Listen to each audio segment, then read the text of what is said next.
smacked in the face with a massive reality check. And other teams seem to be back from the dead. Let's talk about it real quick in our AFC North Monday micro recap. This is just a quick recap of what happened this week. My thoughts on it. Of course, we're going to expand on it on the live show that we do on Wednesdays. But since Wednesdays are a little bit further away from Mondays, we want to put something up here after the games for you guys to talk about. So we're just going to go over this real quick, talk some real quick points about all four AFC North teams. And I think you got to start with the Baltimore Ravens, who, look, the panel outside of Sonny, and look, Sonny's going to have a crazy victory lap this Wednesday. You better believe it. Did not expect the Baltimore Ravens to dominate in the way that they did. And they flat out dominated what was one of the best teams in football, if not the best team in football, in the Buffalo Bills. And now all of a sudden, the Ravens, who started 0-2, well, they're 2-2. And now they have absolutely nothing to worry about here, right? Lamar Jackson, excellent. 13 passes, 13 completions, 13 of 18 with 156 yards passing, 2 touchdowns. And Derrick Henry, look, I might have to eat my words on my Derrick Henry take because he looks spectacular in that rushing offense with the Baltimore Ravens. And I was one who thought there would be some concerns, and it felt like those concerns were starting to get validated the first 2 weeks of the season.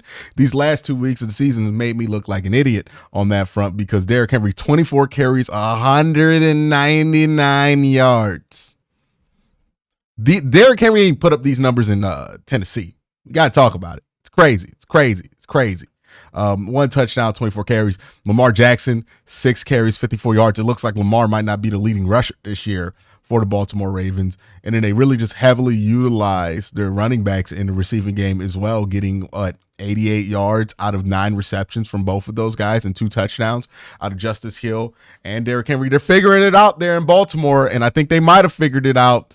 And look, I was one coming into the season, thought Baltimore would be a little worse than they were last year because they've lost some pieces defensively, offensively. I didn't really think the Derrick Henry addition would be significant, but right now it looks like the Derrick Henry addition is significant, and it looks like the defense is back on track to be one of the best ones after, leading the league in points allowed. Well, not leading the league, but being in the top 5 in points allowed in the first 3 weeks. It looks like they're ready to correct that record, at least. We'll see how they do against Cincinnati next week, but how can you not feel great about the Baltimore Ravens after that? Cincinnati played against the Carolina Panthers, and this one was kind of what everybody expected, a bit back and forth, right? You still have questions about the Bengals defense, but it was a fine enough game for them. They made the stops that they needed to make. They got the plays that they needed to make. And most importantly, this Bengals offense did a great job, not just getting field goals, but getting touchdowns when they got in the red zone. It was a big issue for them against the Washington Commanders.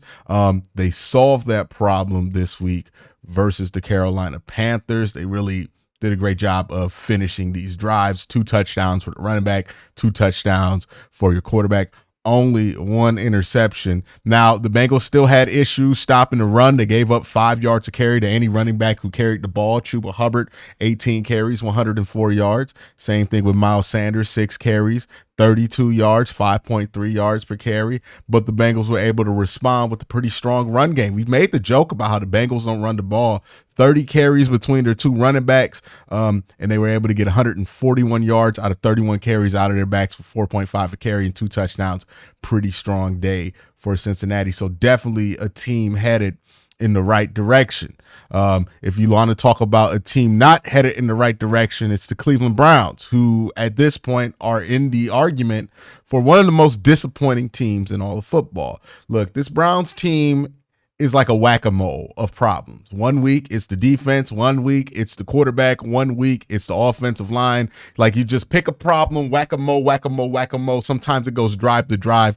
Look, I've talked enough about the Browns on my channel, and I'll talk about them on the live stream for sure, but nothing but disappointment coming from this crew in Cleveland. Nothing but disappointment right now on both sides of the ball. And this was another very avoidable, very disappointing loss from a football team that, if they do not correct it, could be much, much, much, much, much worse than even their worst haters imagined that they would be.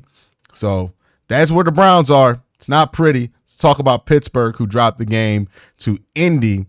This one I thought was interesting because, like, it would have been bad if Pittsburgh didn't battle back, but them battling back and making this a game in the second half really does make me less concerned about Pittsburgh and more in short that Pittsburgh might be a for real team this year.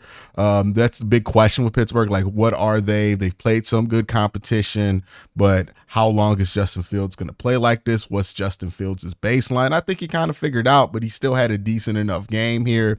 The defense got picked apart a little bit, right? I thought Joe Flacco and Anthony Richardson did a good job of finding some soft spots against that Steelers defense, but the run performance from Indy was especially interesting, right? They were able to have some success against the Pittsburgh Steelers run defense, which had been dominant up until this point. And the same thing with the receiving game. Michael Pittman just went off here, 6 receptions, 113 yards. Josh Downs, 8 receptions, 82 yards. So they were a little bit leaky in that secondary. That's the question with Pittsburgh. How strong is that secondary going to be? That's supposed to be one of the more improved units. Also, Pat Queen in coverage. How long is that going to be able to hold up? From what I'm hearing, Pittsburgh is not holding up great for Pat Queen, at least in coverage. But we'll see. We'll see. Pittsburgh drops their first game of the season. I don't really see this as a reason to be panicked if you're Pittsburgh, but it's definitely just kind of what kind of what Jarrett was predicting. He's just felt this loss in his gut, and I think he was right about that. But that's my quick recap of the AFC North. Obviously, we'll get more in depth as we get to our live stream on Wednesday, and make sure you get tuned in because Sunday's going to have a victory lap for the ages dialed in on us. But y'all have a great day. Have a better night. Peace.